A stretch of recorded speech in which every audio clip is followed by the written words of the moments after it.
여러분 안녕하셨습니까?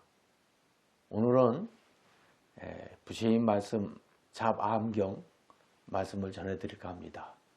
잡암경의 수행자의 재산, 수행자의 재산에 대해서 부처님께서 7가지로 말씀을 하셨습니다.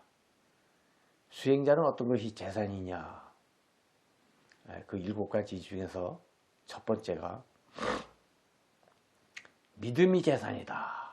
믿음, 신앙심이 가득 차 있는 것, 이것이 바로 재산이다.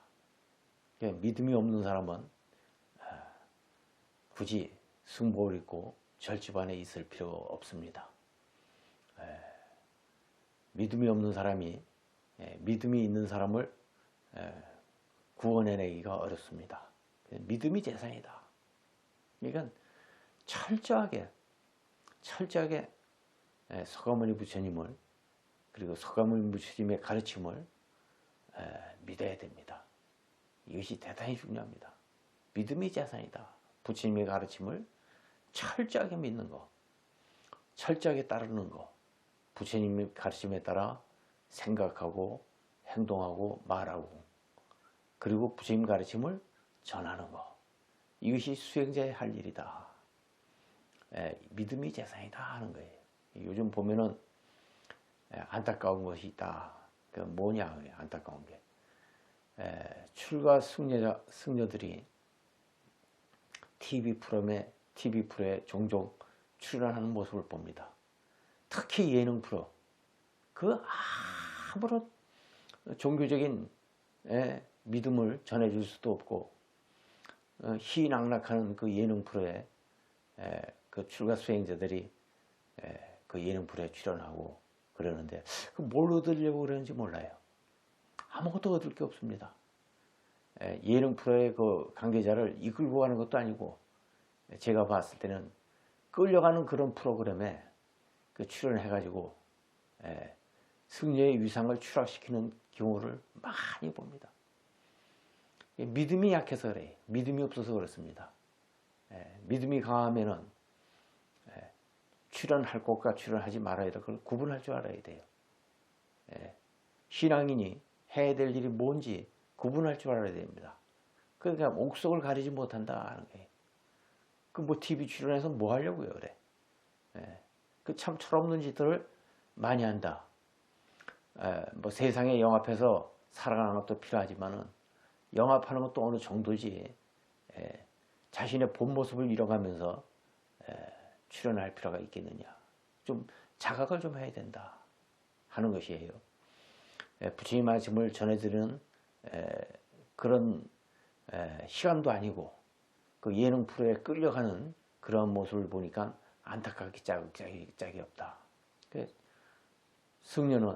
스님들은 믿음의 종사자입니다. 신앙심을 가장 생명처럼 여기는 수행자들입니다. 그러니까 믿음이 없는 행위는 하지 말아라. 믿음을 깨는 행위는 하지 말아라. 그러니까 믿음이 재산이다, 이게. 두 번째, 계율이 재산입니다. 행동기본은 부처님 5개, 10개, 48경국에 비구니 계율이 있지 않습니까? 이러한 계율이 재산이다. 행동 지침이다. 계율에 따라서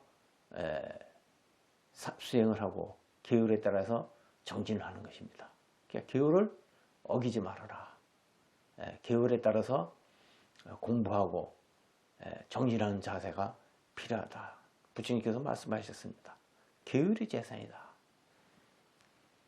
계율 중에서 불살생, 살생하지 말라. 살생하지 말라. 인생을 낭비하는 것도 살생입니다. 인생을 허망하게 시간을 보내는 거, 이게 전부 이게 살생이에요. 불살생, 불싸움, 불수도, 불음주, 불방어, 이게 참 우리 스님들이 지켜야 될 계율이다. 그런데 우리는 어느 때부터는 알게 모르게 계율을 우습게 하는 행위가, 우습게 하는 분위기가 저려들지 않았겠느냐. 이건 걱정을 하는 겁니다. 계율에 따라서 살아라. 예, 예. 3위 일반을 하라 그러면 3위 일반을 가지고 3위 옷 세 벌과 바리떼 하나로 살고 검소한 삶을 살아가는 이런 자세, 계율에 따라서 이런 것이 필요하다. 세 번째, 양심의 부끄러움이 재산이다. 승려로서의 양심을 지켜야 됩니다. 승려로서의 길을 가야 됩니다. 양심의 부끄러움 없이 철면피가 돼가지고 승복을 입고 부처님 제자답지 않게 하는 행위는 모두 이것은 부처님을 욕보이는 짓이다. 양심을 지켜라. 양심에 따라 행동하고 양심에 따라 말을 하고 양심에 따라 생각을 해야 된다. 언제인지 모르지만 우리들에게는 양심이라는 그 언어가 사치스럽게 느껴질 때가 있습니다. 수단 방법 가리지 않고 신도 많이 모으면 되고 수단 방법 가리지 않고 재산 많이 축적하면 되고 오히려 속인들만 못한 이런 경우를 많이 볼 수가 있다. 남에게 용서를 받을 줄 아는 것이 재산이다. 용서받을 줄 알고 용서할 줄도 알고 마음이 너그러운 자가 진정한 부처님의 제자이다. 수행자이다. 승려이다. 이런 말이 되겠습니다. 법을 많이 듣는 것이 또한 재산이다. 부처님 가르침을 많이 듣고 많이 실천하고 많이 전하는 수행자, 스님들은 재산이 풍족한 사람들입니다. 부처님 법을 알지도 못하고 행하지도 못하고 전하지도 못하는 스님네들은 이것은 잘못된 수행자의 길입니다. 가장 큰 재산을 가진 자가 부처님 법을 많이 듣는 거, 부처님 법을 많이 전하는 거, 가르치는 거, 배우는 거, 이것이 재산이다. 널리 베푸는 것이 재산이다. 승려가 해야 될 일은 뭡니까? 빈궁자, 궁한 사람, 어려운 사람을 위해서 자비를 베푸는 것이고, 무의자, 의지할 데가 없고 의지할 데가 없는 사람에게 의지처가 되는 거, 무직자, 직장이 없는 사람들에게 직장을 만들어 주는 거, 병고자, 질병을 갖고 있는 사람들에게 질병을 없애주는 일이 승려가 해야 될 사업입니다. 그래서 절에 돈이 들어오면은 절에 시주금이 들어오면 써야 될 돈은 바로 이런 데다 써야 돼요. 오늘날 우리 불교가 한국 사회에서 자꾸 쇠퇴해지는 원인 중에 하나는 절에 들어온 시주돈을 가지고 불사의 명목으로 탑이나 쌓고 불상이나 조성하고 사찰 건물이나 짓는데 사용했습니다. 그런데 사용했을 뿐만 아니라 불필요한 것에 진짜 인간 불사에 사용된 것은 거의 없다고 해도 과언이 아닙니다. 교육사업에 쓴 것도 아니고 그렇다고 해서 인재 발굴하는 데 쓴 것도 아니고 사실이 그래요. 그러다 보니까 이 사회에 외면을 당해요. 외롭고 고독한 사람들의 벗이 되어주지도 못하고 빈궁한 사람들에게 빈궁을 해결해 주지도 못하고 병든 사람에게 병을 구해준 것도 아니고 무직자에게 직장을 주는 것도 아니고 우리 불교 사업에 한 게 뭐가 있습니까? 그러니까 일부 스님들이 그냥 스타기질이 있는 스님들이 나서서 책 한 권 써가지고 돈 많이 벌고 재산을 축적하게 되면 그거를 승려답게 수행자답게 활용하지 못하고 일반 소기들만도 못한 그런 짓으로 사회에 지탄을 받는 경우 우리 많이 봤잖아요. 그거 왜 그러냐? 우리 불교 자체가 똑바로 위상이 서 있지 않기 때문에 쉽게 해서 노 문제 자체도 되어 있지 않기 때문에 그러한 현상이 나온다. 그러니까 스님네들 전부 다들 토골병이 걸려가지고 전부 자기 토굴 하나 장만하려고 하는 것이 그거 왜 그러냐 이거예요. 불교 교단에서 깊이 좀 생각해야 됩니다. 빨리 이 문제를 빨리 우리 스스로가 이게 해결해야 돼요. 이거 해결하지 않고 노원 문제 해결하지 않고 대사회적으로 할 수 있는 일은 아무것도 없다. 자신의 문제도 해결 못하는 사람이 주장자 들고 주장자 두들기고 뭐 떠들어댄다고 해도 그거 공허한 헛소리에 지나지 않는다. 이게. 스님들 세계에서 어느 일부 스님만 유명해지고 어느 일부 스님만 경제적으로 윤택하고 돈이 많고 힘이 있다고 하는 거 아무 소용없습니다. 아무 소용없습니다. 어느 스님 한 분만 일부 어느 스님 한 분만 사회적으로 유명해지고 이름을 날리고 떠들썩한 거 아무 소용없습니다. 우리 겪어봤잖아요. 예? 유명한 스님들 다 겪어봤잖아요. 겪어보면 어떻습니까? 한순간에 언론에서 한순간에 잘못된 걸 지적하게 되면 한순간에 무너지지 않습니까? 어느 스님이라고 얘기는 하지 않겠지만 그렇지 않아요. 그거 안 돼요. 단체가 힘이 있어야 됩니다. 단체가 힘이 있고 단체가 부유해야 합니다.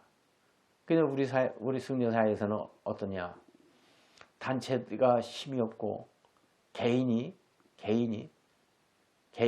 부유하고 부유하고 사회적으로 이름을 날리는 이 방향으로 가고 있어요. 이 방향으로 흐르고 있습니다.